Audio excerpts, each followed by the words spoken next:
We've gotten some interesting earnings today, and it's worthwhile to take a look at them, analyze them, and see if we can make and extrapolate anything we can use to help us in the broader markets. And I think there are a few things that can help us in the broader markets. Let's start with Netflix. On the surface, you see a lot of subscriber ads, and you think, maybe the consumer is quite strong. Maybe we're underestimating it, and people have a lot of money to spend, and they're spending on Netflix. I'll admit, I thought Netflix was going to have a not so good quarter. It's debatable whether or not they actually did. We'll get into the details in a second. But the market is speaking and pushing the stock up right now. We'll see what happens later. But okay, better than expected subscriber net ads. Wait a minute. Last I checked, they did a whole new thing with subscriber prices. They cut prices big time, and they implemented an ad tier. This was their first quarter of it doing well. Historically, movies at home has been a recessionary form of entertainment. And what part of the bull case for Netflix is, in a recession, people are going to pull back and stop spending in more expensive forms of entertainment, and they're going to replace that with Netflix and chill for $7 to $15 a month. And I think that's a pretty fair assessment. Maybe Netflix actually does prove to be a pretty good recession stock.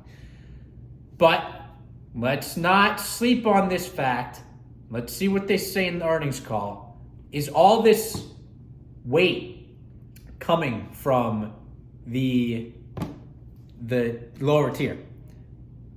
Higher than expected subscribers, but if I remember seeing correctly, lower than expected earnings, and lower than expected earnings in Q1, the current quarter. Why would that be?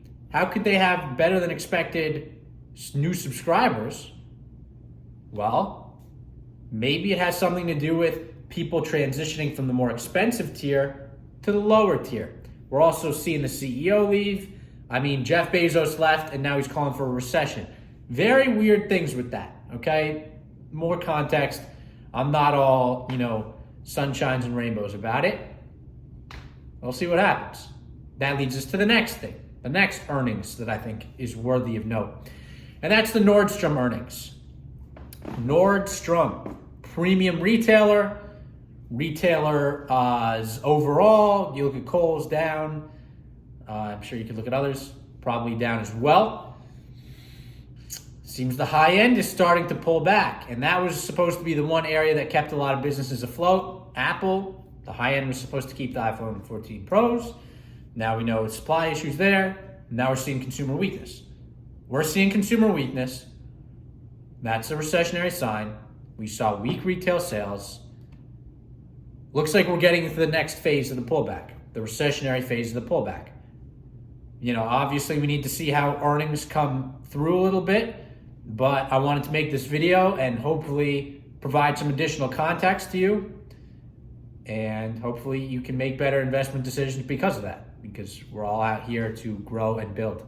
So that's today's video. It's a short one, not a whole lot. We could talk about Brainerd, but she's basically saying what we're saying, what everyone else in the Fed is saying. And we don't need to keep beating the dead horse, I'll let you get to your day. So that's today's video, and until next time, peace out.